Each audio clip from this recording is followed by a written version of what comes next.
Dicen que la traición nunca viene de tus enemigos, siempre viene de aquellos por los que darías la vida.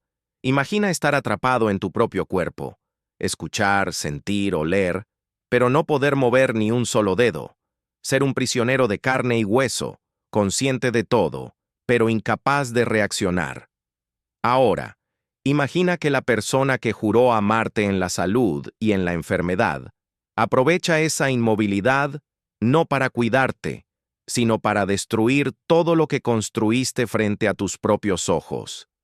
Esta es la historia de Damián, un arquitecto multimillonario que sufrió un terrible accidente que lo dejó postrado en una silla. Ante los ojos de la sociedad, su esposa Elena era una santa, una mujer abnegada que cuidaba a su esposo inválido día y noche. Pero detrás de las puertas cerradas de su mansión, la realidad era una pesadilla oscura. Elena no solo lo maltrataba psicológicamente, sino que introdujo a su amante en la casa, convencida de que su esposo era un vegetal sin conciencia. Lo que ella no sabía es que el diagnóstico médico había cambiado en secreto. Damián había recuperado la sensibilidad. Damián podía escuchar cada insulto, cada plan macabro. Y lo más importante, estaba planeando la venganza más elegante y brutal que se haya visto. Si crees que el karma tarda en llegar, espera a escuchar lo que sucedió cuando apagaron las velas de su pastel de cumpleaños. La lluvia golpeaba los ventanales de la mansión con la fuerza de 1000 piedras, como si el cielo mismo llorara por lo que ocurría dentro de esas paredes de lujo. Damián permanecía sentado en su silla de ruedas de alta tecnología, mirando su propio reflejo en el cristal oscuro. Hasta hace 2 años, era un hombre envidiado, atlético y brillante. Ahora, ese reflejo le devolvía la imagen de un fantasma pálido, vestido con un pijama de seda que se sentía como un sudario. El diagnóstico había sido devastador: tetraplegia. Aunque podía ver y oír, su cuerpo era una cárcel. Esa noche, la puerta de la biblioteca se abrió con una arrogancia ruidosa. Eran Elena, su esposa, y Marcos, su mejor amigo y socio de toda la vida.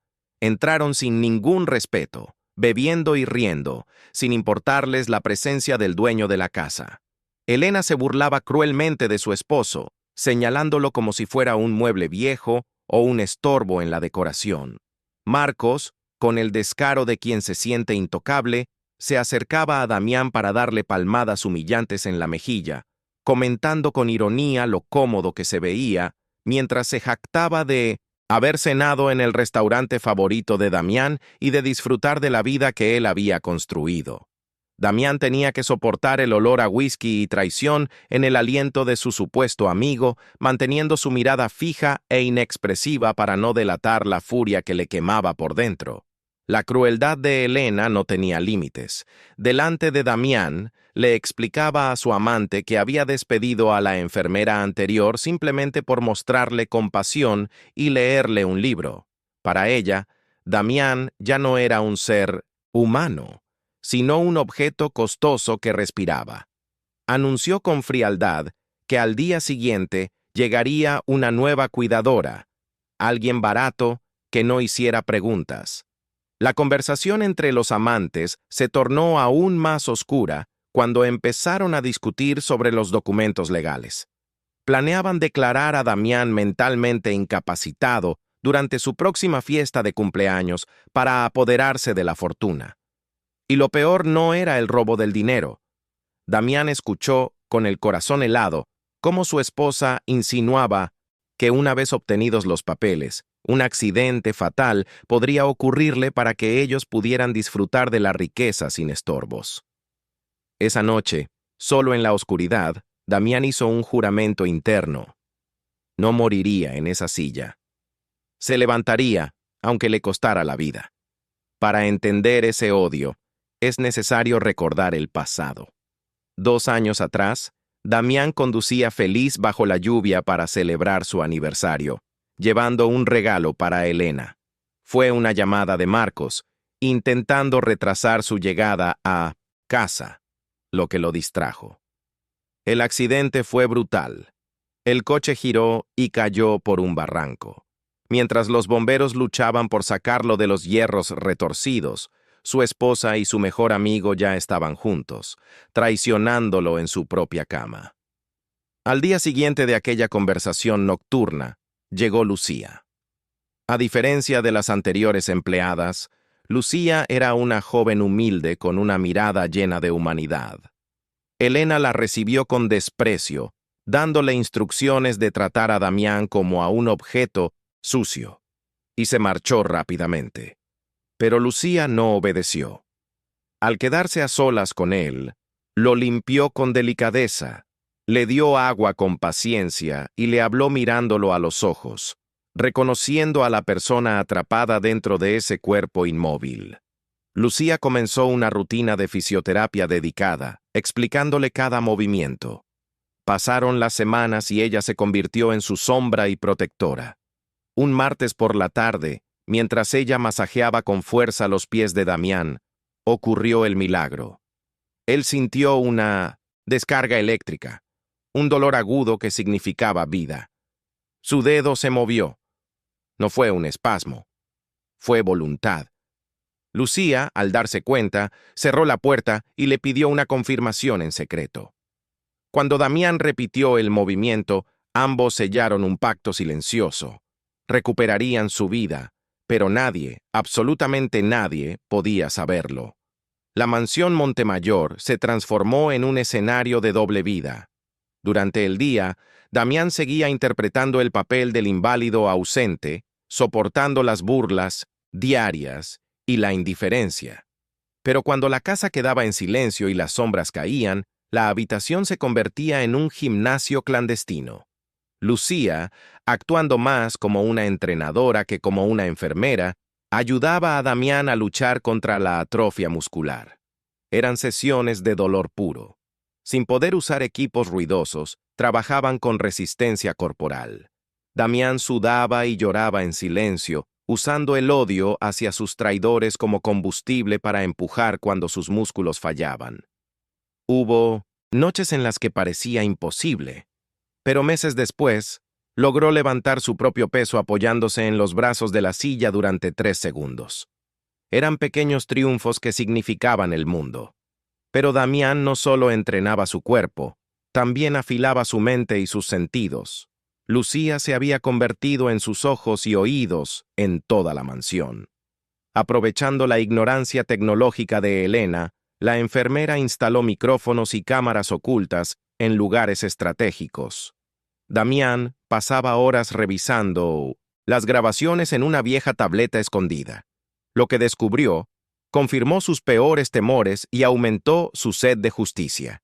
Vio cómo Marcos falsificaba firmas para desviar fondos a paraísos fiscales y cómo Elena vendía las joyas familiares para pagar deudas de juego. Sin embargo, la grabación más aterradora llegó una semana antes de la fiesta de cumpleaños. En el video, Elena y Marcos bebían en la cocina, celebrando prematuramente su victoria. Elena detallaba con frialdad el plan final. Durante la fiesta, un notario corrupto validaría la huella digital de Damián para cederles el control total de la empresa. Pero lo que heló la sangre de Damián fue escuchar lo que vendría después. Elena hablaba de usar una dosis letal de insulina esa misma noche, una vez que los invitados se fueran, para provocarle un coma y un paro cardíaco que pareciera muerte natural. Planeaban asesinarlo en 7 días. Lucía, aterrorizada al ver la evidencia, quiso llamar a la policía de inmediato, pero Damián se negó. Sabía que con el dinero y los abogados que ellos tenían, podrían salir bajo fianza y terminar el trabajo. Necesitaba exponerlos de una manera que no dejara lugar a dudas. Necesitaba destruirlos públicamente. Se comunicó con Lucía a través de una pizarra, indicándole que el escenario perfecto sería la fiesta. Aunque apenas podía sostenerse de pie, decidió que solo necesitaba 1 minuto de fuerza para acabar con ellos. La noche del cumpleaños llegó vestida de gala y falsedad. La mansión brillaba con lujo. música en vivo y cientos de invitados de la alta sociedad que ignoraban el drama mortal que estaba por suceder. Elena vistió a Damián con un smoking elegante, susurrándole al oído que disfrutara de su última noche, ajustándole el corbatín con una fuerza amenazante. Lo colocaron en una tarima elevada en el centro del salón, exhibiéndolo como un trofeo roto. Mientras los invitados comentaban con lástima sobre su estado y alababan la supuesta bondad de su esposa, Damián permanecía inmóvil, pero su corazón latía con la fuerza de un tambor de guerra. Cada fibra de su cuerpo estaba en tensión, esperando el momento exacto. Lucía vigilaba desde una esquina, con el control remoto del sistema de proyección en su bolsillo. Cuando llegó el momento del discurso, Elena subió al escenario y fingió lágrimas de emoción. Agradeció a los presentes y anunció que, debido a la condición irreversible de su esposo, asumiría el control total de los bienes para proteger su legado. El notario corrupto se acercó con los documentos y Marcos sonreía con malicia al otro lado de la silla. El silencio llenó la sala cuando Elena tomó la mano inerte de Damián. Entintó su dedo pulgar y trató de guiarlo hacia el papel para plasmar la huella que sellaría su destino. Pero cuando intentó presionar el dedo contra la hoja, la mano no bajó. Se quedó rígida en el aire, como una barra de acero. Elena, confundida, intentó forzarlo, pensando que era un espasmo muscular, pero la resistencia era absoluta. Fue en ese instante que la farsa terminó. Damián giró la muñeca y atrapó la mano de su esposa con un agarre de hierro, haciéndola gritar de dolor real ante la mirada atónita de todos. Levantó la cabeza y sus ojos, que todos creían vacíos, brillaron con un fuego aterrador. Con una voz ronca por el desuso, pronunció un no rotundo que resonó en todo el salón. Empujó a Elena, quien cayó sobre el pastel de cumpleaños, manchada de crema y vergüenza. Mientras Marcos gritaba que aquello era imposible, Damián apoyó las manos en los brazos de la silla. Gruñendo por el esfuerzo titánico, con las piernas temblando, se levantó.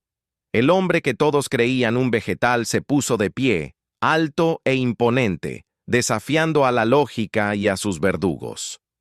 En ese momento preciso, Lucía activó la pantalla gigante. Las fotos festivas desaparecieron y fueron reemplazadas por el video de la cámara de seguridad de la cocina. La voz de Elena llenó el salón, confesando el plan de inyectarle una sobredosis y asesinarlo esa misma noche. Los invitados miraban la pantalla horrorizados y luego a la mujer en el suelo, comprendiendo la monstruosidad de lo que acababan de presenciar. Damián tomó el micrófono, respirando con dificultad pero con firmeza, y anunció a todos que ese mueble acababa de cancelar todas las cuentas y enviar las pruebas a la fiscalía. Se dirigió a Marcos y le dijo que estaba acabado. El caos se apoderó de la fiesta. Elena intentó huir gritando excusas, pero la policía, alertada previamente, bloqueó las salidas. La imagen de la elegante anfitriona siendo esposada, cubierta de pastel y con el maquillaje corrido, fue el final de su vida social. Marcos intentó resistirse y fue sometido humillantemente frente a los socios que antes lo respetaban. Damián, exhausto, se dejó caer en su silla, pero esta vez con una sonrisa de paz absoluta. Lucía corrió a su lado y él le tomó la mano frente a todos, reconociendo a la única persona que lo amó cuando no tenía nada. Con el tiempo, Marcos y Elena fueron condenados a largas penas de prisión, perdiendo todo lo que ambicionaban. Damián, tras años de terapia y esfuerzo, volvió a caminar, aunque siempre con la ayuda de un bastón que llevaba como símbolo de su lucha. Se casó con Lucía en una ceremonia íntima y verdadera, lejos de la hipocresía de su vida anterior. Esta historia nos deja una lección indeleble. La vida puede golpearte y dejarte inmóvil, pero nunca subestimes la fuerza de un espíritu que busca justicia. La traición es dolorosa, pero revela quiénes son verdaderamente leales. Y recuerda, el silencio de un hombre justo, observando a sus enemigos, es mucho más peligroso que el ruido de los malvados, celebrando antes de tiempo.